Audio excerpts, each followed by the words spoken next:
Ayo! Guess what? I'm on your screen, so again, that means you're watching another episode of The Kickout. And on this episode, we are going to go through my top 5 factions of all time. So, let's not waste any more time. Let's get to it.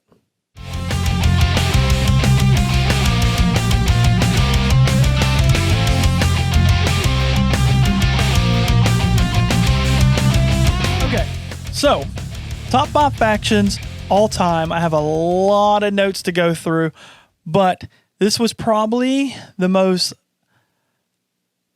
time I've spent on a list. This was pretty hard for me. Just to let you know, this is my 5 favorite teams, or not teams, excuse me, 5 favorite factions, not the ones that I think that are the best. So this is just personal factions that I love. So let's go ahead and get into number 5.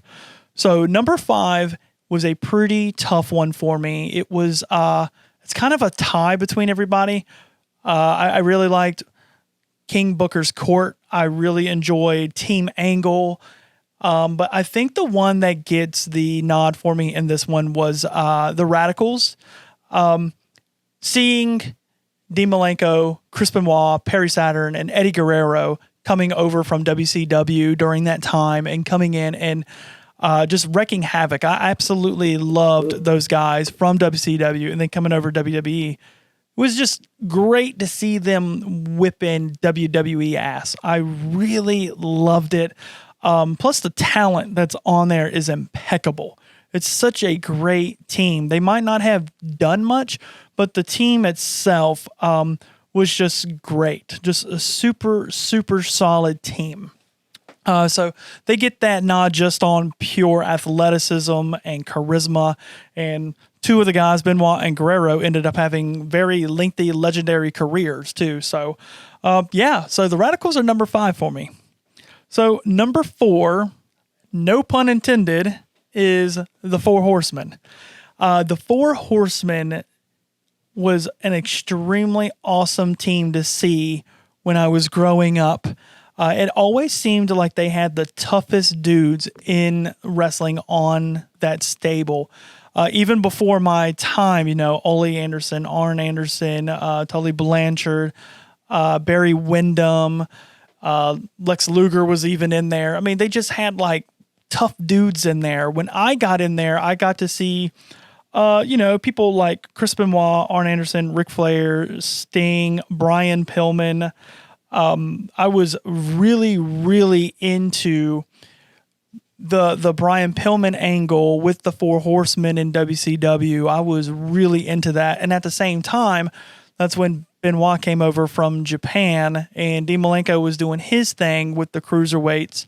So when those guys came over and when they became my favorite wrestlers watching, along with Sting, and when they ended up being in the same stable, it's kind of hard not to want to pick the Four Horsemen when you have those kind of guys in the stable. And they always, like I said, picked the baddest dudes to be in there. It was fun as a kid to see that kind of star power in a team. Unfortunately, there was a Mongo McMichael stint, which was god-awful. But hey, you know what? You always have that one guy in a group that sucked. So... But that's who you had. So let's move on to number 3. So number 3 is Evolution. Evolution, I didn't really like them when I was watching them at the time. They were the heels. They just beat everybody's ass. They ran the brands. They always did what they wanted, and I always wanted somebody to go in and kick their ass. All the time, I just wanted Evolution to lose. As I grew up, I got a newfound respect for them just because of what Evolution did for the careers of people like Randy Orton and Batista. So we would eventually, with Randy Orton, get the Legend Killer. And not only did we get the Legend Killer, we would get the Viper. And then we would get Batista, who would go on and wrestle Eddie Guerrero and stuff like that and just have a great career. I mean, these guys always seem to have great matches. They had a great career and stuff. And, that mentorship that they had with Ric Flair and Triple H was just godly for them. It really went in their favor. Evolution always had some good storylines. They always did seem to be the top. But when Randy Orton, won the World Heavyweight title and eventually got kicked out for winning that world title, Triple H's jealousy came in. You really didn't see any kind of, they're not going to kick him out. And then boom, he's on the shoulders of Batista. He drops him.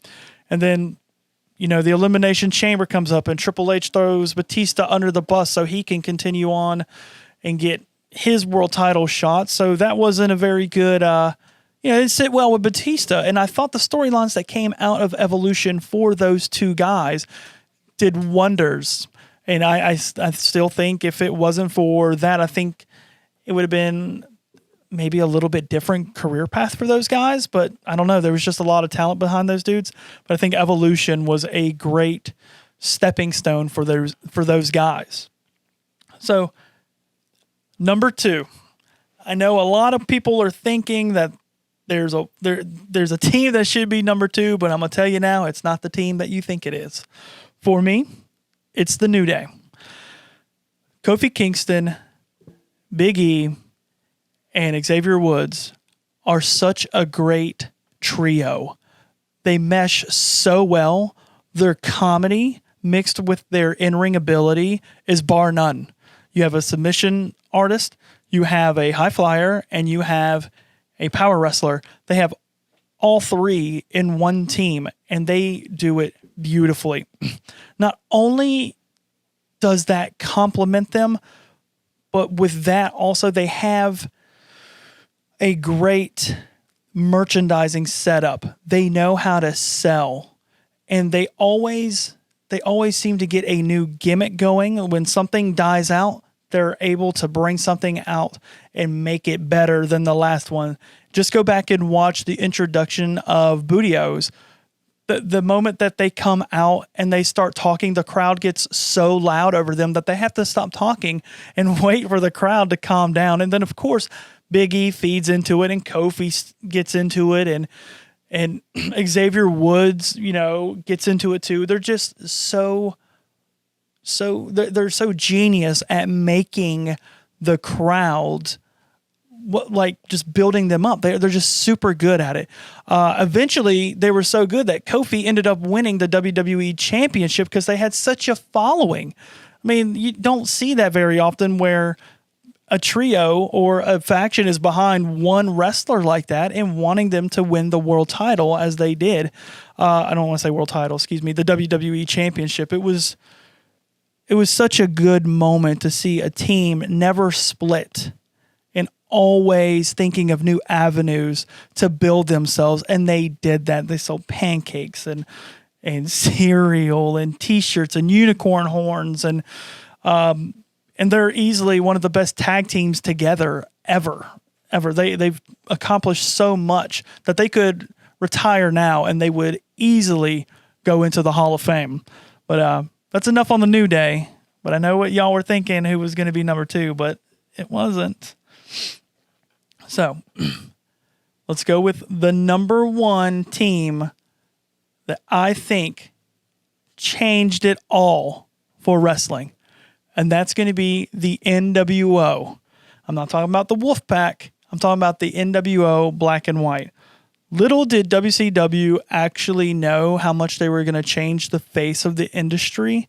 To give you a little bit of background, if you don't know who the NWO is, because I know some of the people that watch don't know much, but you have, Bash at the Beach was going to be a historical day on July 7th of 1996.